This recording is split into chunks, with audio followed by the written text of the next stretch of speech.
Welcome to Steve's Cottage with Steve Horner. Steve Horner, a former radio talk show host, helps spotlight the source of today's social chaos while offering practical solutions to the problems negatively affecting you and your family. And now, here's Steve. Hey, what are you looking at? Do you want trouble? What are you stopping here for? Haven't you ever seen a Nazi before? What's wrong? I'm not a Nazi, but that's what I'm being called lately. I am being called a Nazi. Your old friend Steve here at the cottage, where he keeps Bush Light icy cold in the fridge, and I'm being called a Nazi. Isn't that something? How are you, friends, neighbors, loved ones? Good to have your company here at Steve's Cottage. I'm Steve Horner, your host, and I'm always coming up with a little something different at the opening, aren't I? Oh, I'm such a rascal. But I am not a Nazi. If you go to Facebook and you go to my personal page there, Steve Horner, and you click down, you'll see me answering some of these piss ants who are calling me names, and then there's a comment line. You click it, and you'll see what they're saying. One of them is "F you, you racist piece of shit." Another one is F off Nazi. You are a real cunt. Unbelievable. You see, when you offer any pushback to the alphabets, to the illegals, to women, to blacks, to, what other group is there out there that, sometimes deserve a little pushback? Well, they'll immediately censor you by saying, don't call me again or I'll call the police, and the police will stand up for him and get you for electronic phone harassment. Or you get this on the Facebook, F you Nazi. So then they therefore have carte blanche on being able to create this chaos that we're experiencing in society. And that's the title of the show. What causes the chaos? Now, some of you might be asking yourself, oh, Steve, what chaos are you talking about? That's a question that I've been hearing from, seriously, a multitude of people in different arenas. Basically, I think the question is asked by truth deniers, those who have found a way to justify their apathy for having done nothing to curb the chaos. Their premise is basically this: chaos is relative to the times. They say, for instance, back in the 50s, Elvis Presley came on with his hip gyration and you ain't nothing but and talking fast and talking sexy and getting the girls all hot and heated and wet and oh boy, and screaming, saying, I want more and more of that. And it was dubbed immoral. This is the devil's work. Well, that is all pretty benign these days, isn't it? So what they're saying is that what we have today then is we are accustomed to it. We're used to it. It's nothing new. And I am saying, what do you think the parents of these kids are saying in Nashville, Tennessee these days? Are they saying, yeah, I knew it was inevitable. I knew it was going to happen. I'm okay with that. I think I'll call Bob and go out for a beer. No, I think they see chaos as pretty real stuff out there, don't you? But, to say that it's relative and therefore no more chaotic is really denying reality. It's got, your head is in the ground, is in the sand. You are a coward if that's where you're coming from. And then I say, if that's the trajectory of mankind's existence on this earth, and you're okay with it, okay? Oh, it's just relative, Steve. No more chaos, it's just, relative. We're used to it now. Then I say, you deserve everything your apathy brings you from A to Z, abortion to Zionism. That includes the divorce and the chaos and the shootings and the crime and the bankruptcy and the domestic abuse. You deserve all of it. Because you haven't done anything to curb it, because all you've done is rationalize it by saying it's inevitable. It's going to happen anyhow. And I'm saying that's really a coward's way out. Because you look at any of this dysfunction out there, the killings, the mayhem, the crime, and I'm not talking about the numbers. I'm talking about the relative. I'm talking about the crime rate. That's the way the weasel number crunchers will get you. But they can't get you anymore because the crime statistics are so crazy high that the rate is enormous. Doesn't matter what the population is. The rate is astronomically high, far exceeding population growth.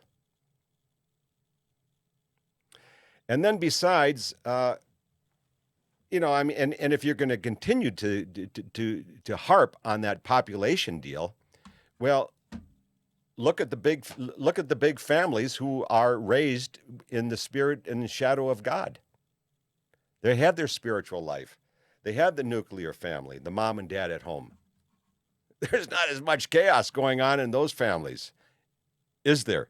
No, there's not. So numbers do not dictate chaos.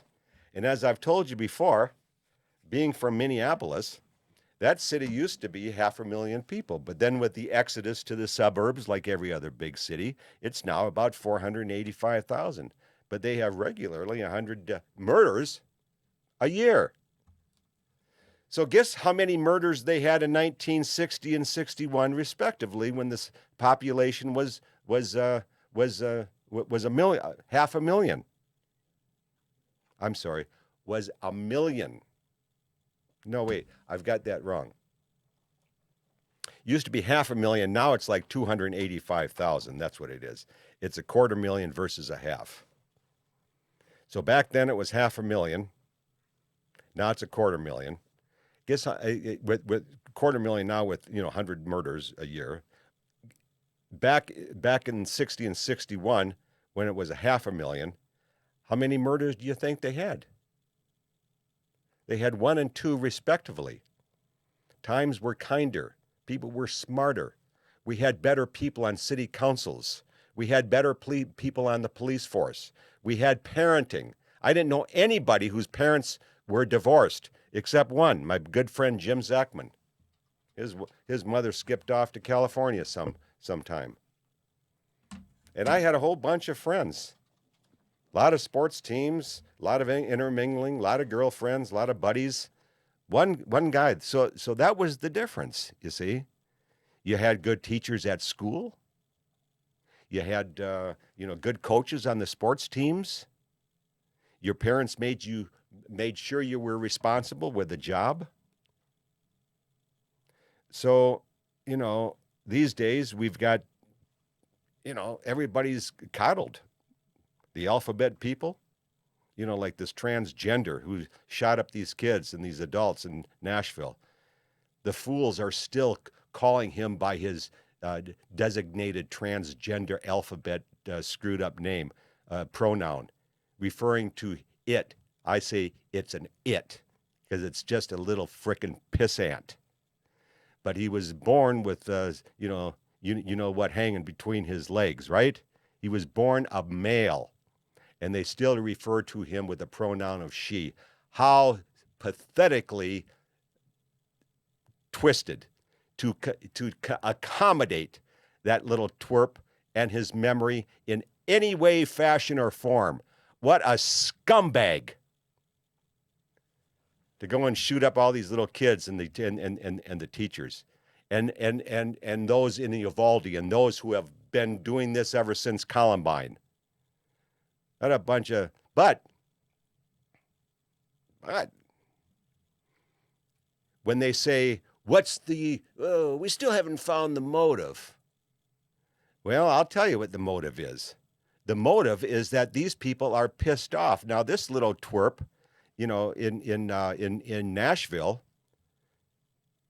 well, he probably hasn't been respected. He wants to be coddled. He's confused.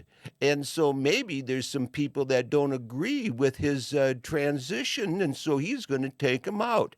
And he's going to shoot the kids just to piss off the parents. Very twisted.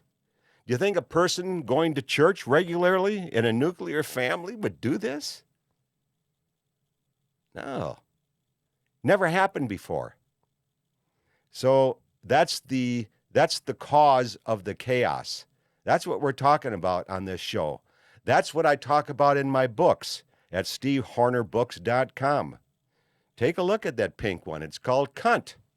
Can't understand normal thinking. C period, U period, N period, T period. Women have their periods.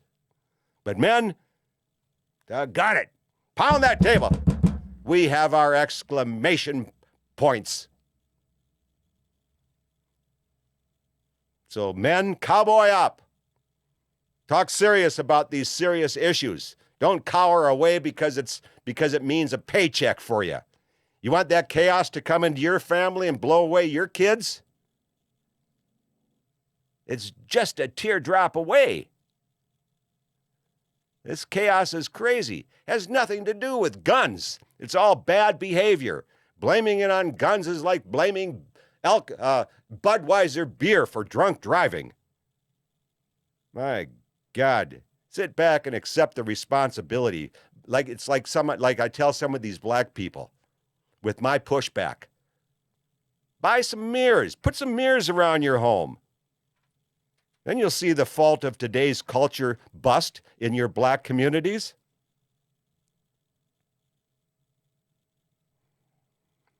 People like Sean Hannity, nice guy. Look at the talk show pioneer Rush Limbaugh. Nice guy. Entertainers. They just reel out the problems. Get mad at it like I do. But they don't have the causes. What's causing it?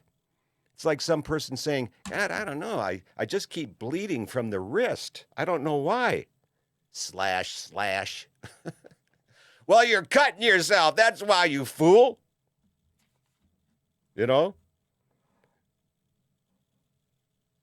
The causes are like what's causing the real estate prices in states bordering California.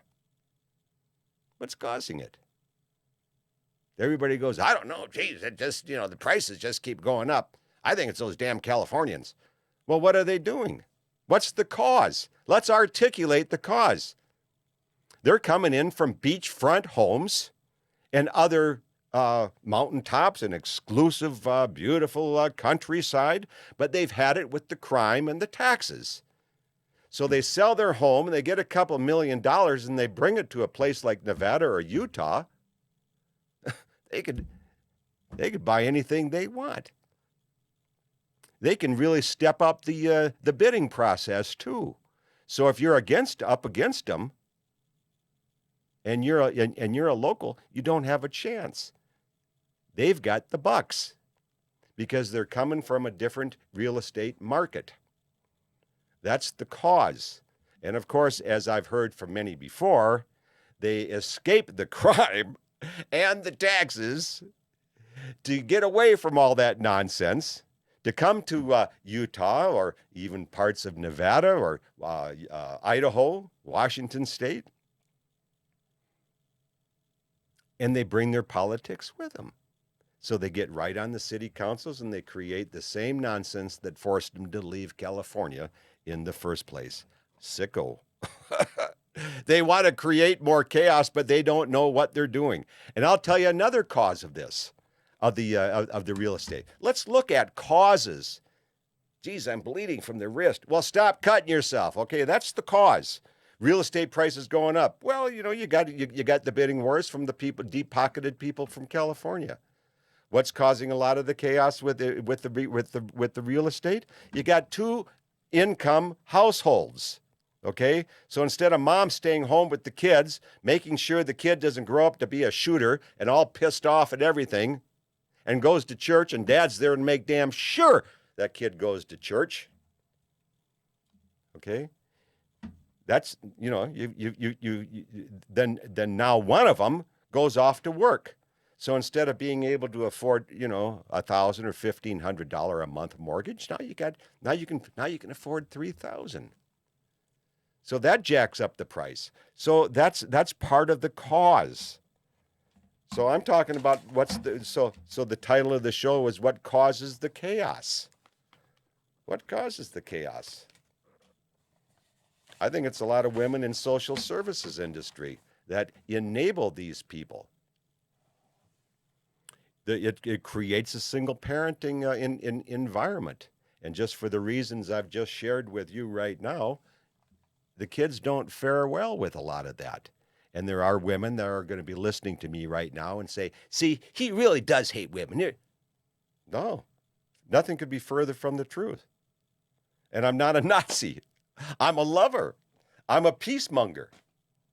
I there's not a violent bone in me.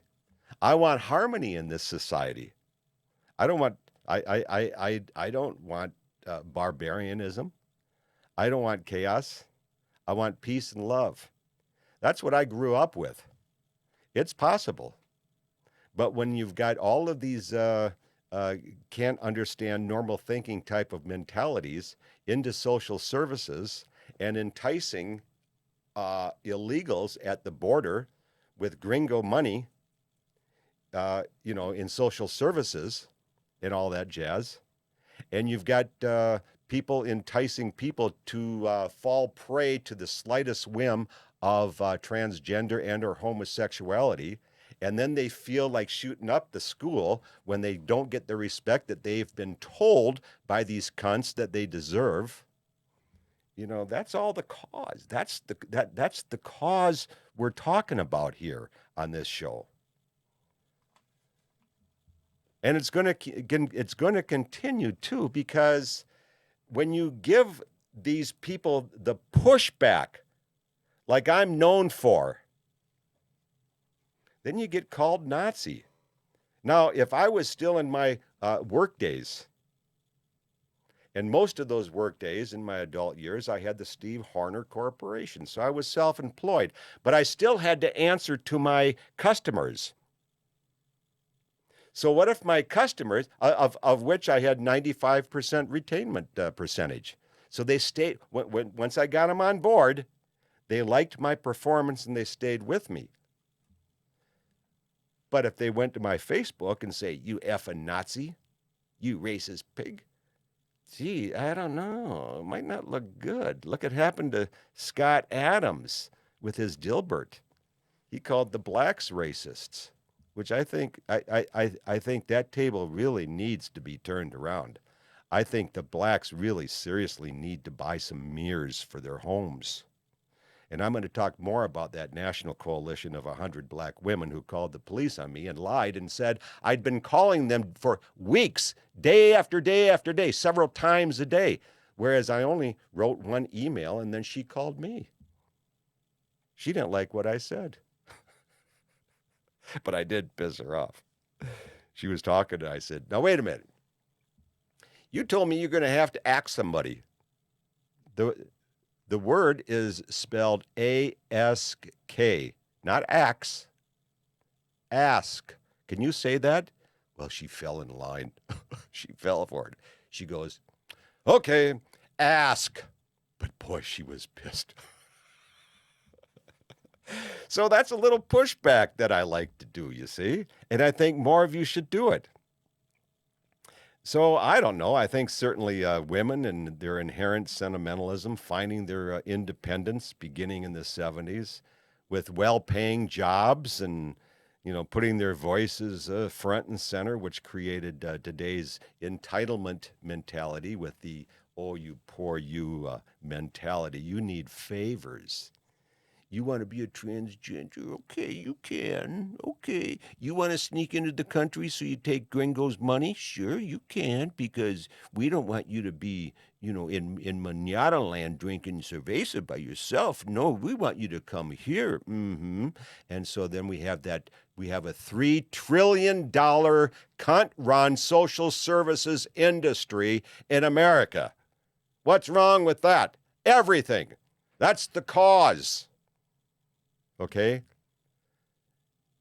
And then we have a Jew-run press. I'm not being the Nazi here, Fräulein. I am being the truthful Steve's Cottage host. The media is run by Jews. And then they bring in the cheap-minded and, how about the sentimental-minded and the low-paying women to be their journalists and their columnists. And, of course, they slant the stories to fit the oppressed and disadvantaged, the needs of the oppressed and disadvantaged, based on what the Jewish person, the owner, believes needs favors. Because the Jews, with having undergone the Holocaust, feel that they're the only ones ever oppressed in history. So they are the ones who identify who needs favors and who's not, and that's just a bunch of horseshit, isn't it? Of course it is. We all live the life. We're all out there. And they love the liberal stories. And they're the ones who decide which stories you hear and which stories you don't, and who's the villain and who's the good guy. They portray it for you. They're writers. And if those writers don't walk the line, they're gone.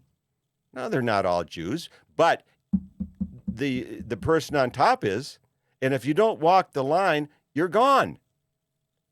And I've talked to these people for years and years and years and years. And yes, they call me Nazi.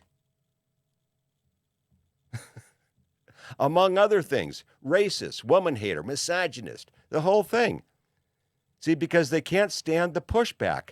And what I tell them is that if you can't stand the heat, and I tell them this on their voicemail after they've already hung up on me, if you can't stand the heat of legitimate scrutiny, which you apparently can't, get the hell back to the kitchen, like I tell the women, and bake cookies. It'll be a lot more peaceful for you and more beneficial for society.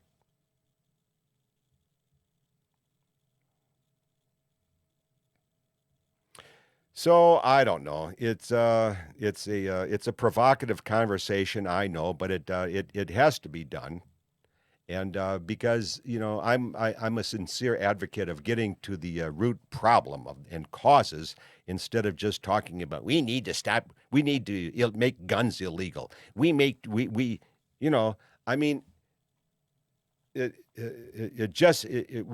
just need to come to our senses and start making more sense about some of these issues.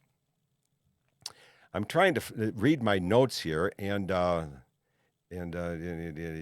yes, and sometimes I get ahead of it all. And of course, as the clock runs here, too, I realize that I am getting out of time. But guys, it's good to be with you. I'm happy that you're here. But I do want to remind you about some of these issues too. That it was Karl Marx who co-founded the Manifesto, and he was the Jewish person who was kicked out of a dozen countries before being allowed back into Germany. And then when the war was over, these people, these Jews who went back to their homeland in 1946 and 47, were kicked out again because the Germans didn't want them. Why? Because they were Jews? No, because of their liberalism. And that's what we're going to talk about more next week. It has nothing to do with race. It has everything to do with their behavior. They're as liberal as northern. They have a tendency to be liberal as people living in the north have a tendency to wear warm clothes. And boy, oh boy, Steve's Cottage, wrap it up again. Thanks for joining me. And remember this, you take real good care of yourself. Thanks for joining us. Visit Steve's Cottage again with Steve Horner.